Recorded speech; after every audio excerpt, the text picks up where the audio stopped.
Hi everyone. Welcome to our virtual story time here at Michigan City Public Library. My name is Mr. Dave, and joining me today are Mr. Jonathan.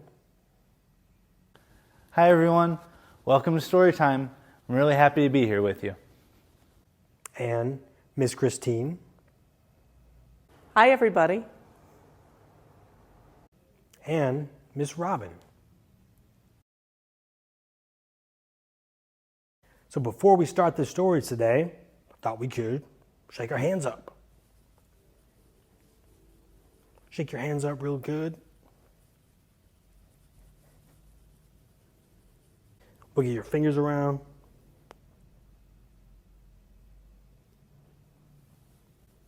Shake them out to the side. Shake them out in front of you.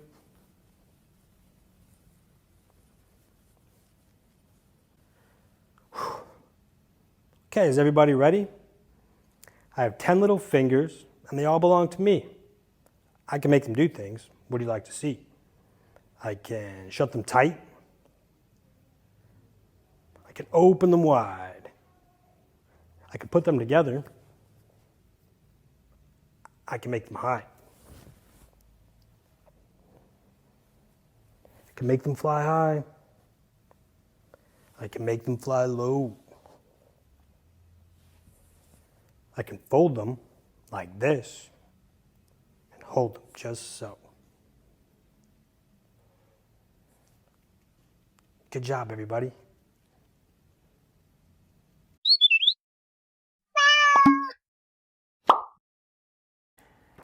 Today I'm going to read Hugsby by Dow Fumerick.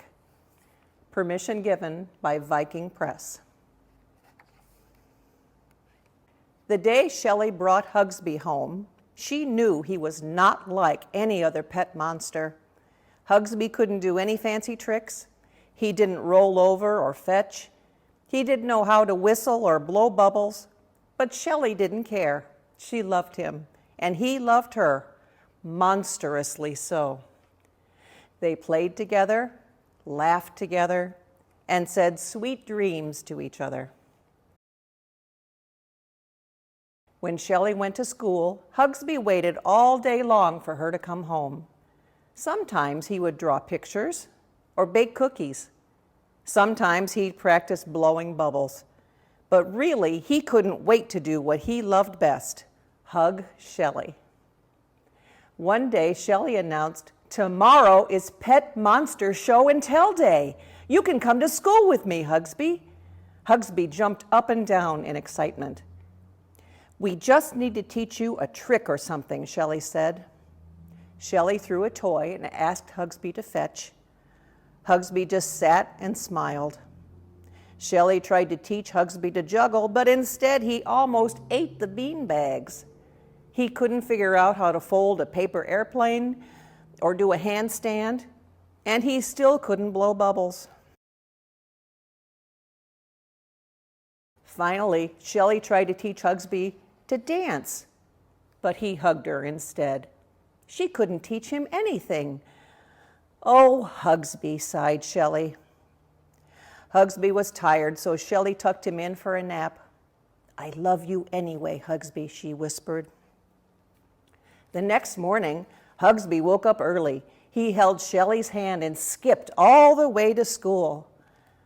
After the school bell rang, Mrs. Peach had the children introduce their monsters, and then they all sang a welcome monster song. Shelley thought that show and tell might be okay after all. Tommy went first. "Snow Guy is really big and really strong." Hugsby isn't big or strong, thought Shelley. Celeste was next. She and her monster Lottie put on a magic show. Hugsby doesn't know any magic tricks, thought Shelley. "Greenie is a gymnast. He can do triple backflips," Henry said. Shelley gulped. Hugsby couldn't do a single flip. He couldn't even do a somersault. There were so many kinds of monsters, and they could all do something special. Shelley was worried. What was Hugsby good at? Finally, it was Hugsby's turn. Shelley mumbled, "My monster sits really still, and he's a good listener, and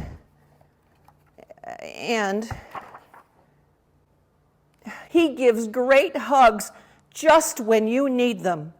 And Shelley hugged him back. Then Shelley couldn't believe it. Everyone wanted hugs from Hugsby. Shelley didn't care if Hugsby was big or strong or could do triple flips. She didn't care if he could blow fancy bubbles. Hugsby gave the best hugs, and he gave them to everyone.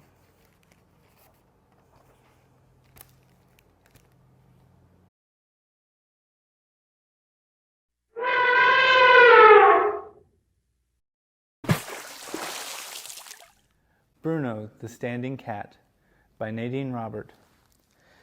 Read with permission from Random House Books.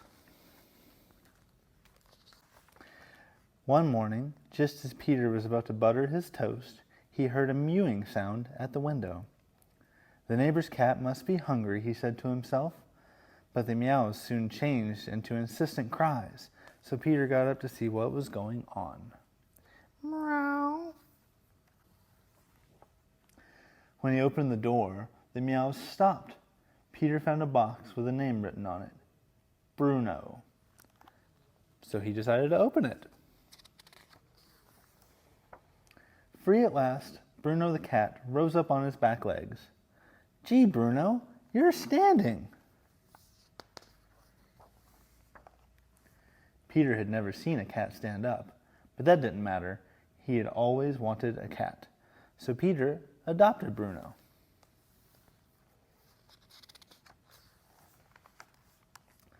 One day after school, Pam came over to Peter's house.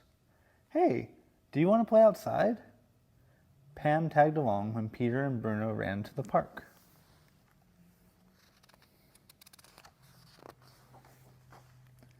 "But how did you teach your cat to do that?" asked Pam. "I didn't teach him," answered Peter. "He could always do that. Bruno is a standing cat." "Oh, wow. Can Bruno catch mice?" "No, but he loves to chase them on his skateboard." "Awesome. Does Bruno like to play with balls of yarn?" "No, but he loves to play house and serve me tea." "How funny. Does Bruno scratch his claws everywhere?" "No, never. But sometimes he likes to give me a back rub."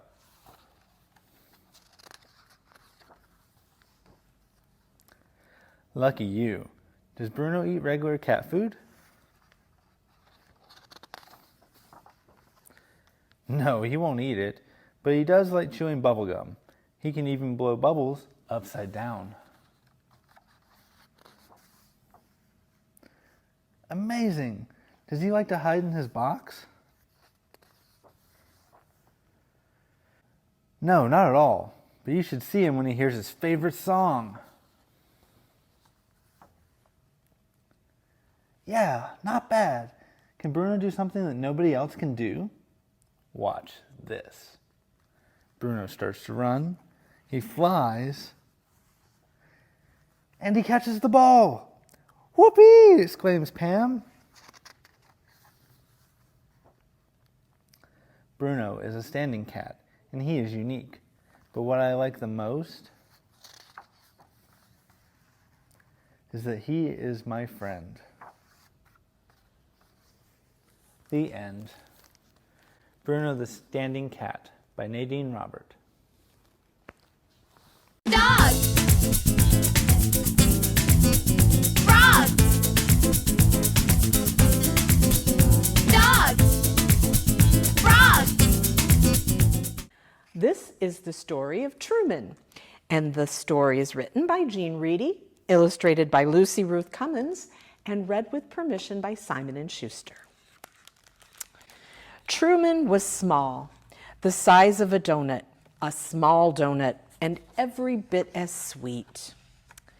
He lived with his Sarah, high above honking taxis and growling trash trucks and shrieking cars, and the number 11 bus, which traveled south. Truman never honked or growled or shrieked at anything or anybody.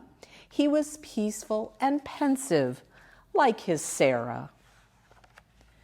One day, Sarah ate a big banana with her breakfast, clipped a blue bow in her hair, and buttoned up a brand new sweater. She strapped on a backpack so big 32 small tortoises could ride along in it, but 0 tortoises did. Sarah placed 7 green beans in Truman's dish, 2 more than usual.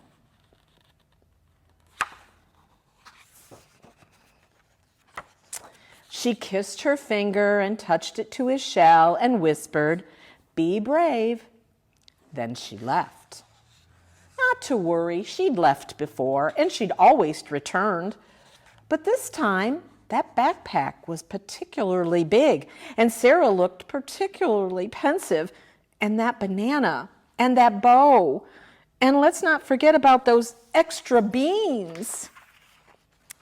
That's when Truman saw something he'd never seen before. Sarah boarding the number 11 bus going south. The bus roared away. Truman waited for Sarah to return. He waited and waited. He waited 1,000 hours, tortoise hours, that is, until he could no longer wait. He would go after his Sarah. He could catch the number 11 bus south, even amid the honking and the growling and the shrieking, even if it seemed impossible. That's when he noticed the rocks, 3 rocks that had always been there. Ordinary rocks that now seemed extraordinary. 1, 2, 3. And the arm of the couch, and the pillow propped just right, and that tall, tall boot, and the rug, that glorious, endless rug. Without Sarah, their home seemed vast and uncharted and unsettling, truly unsettling. But perhaps most unsettling was that Truman could no longer see the taxis, the trash trucks, or the cars, or the number 11 bus. Which way was south anyway? Now the sun hung low, like Truman's head and heart. Just then, and then, vroom, screech, whish. Up floors and under doors, Truman heard it, a bus. It was time to catch the number 11 south, amid the honking and the growling and the shrieking. Yet standing there in that ray of light, Truman felt peaceful, pensive, and brave. But just as he was about to slip under the door through that opening barely the size of a small tortoise, Sarah, she spotted him shining like the sun. "Truman," she cried. She scooped him up and said things like, "Oh my goodness, and you, and how did you ever, and amazing." Sarah kissed her finger and touched it to his shell and tucked him back safely in his tank, where he was peaceful and pensive and proud. And later, just before bedtime, she read him a story.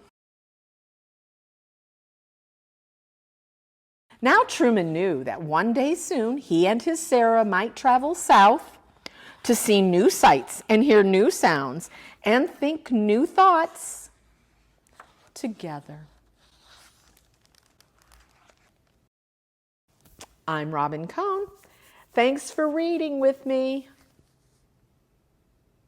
Be sure to visit the library to pick up this week's take-home Storytime craft.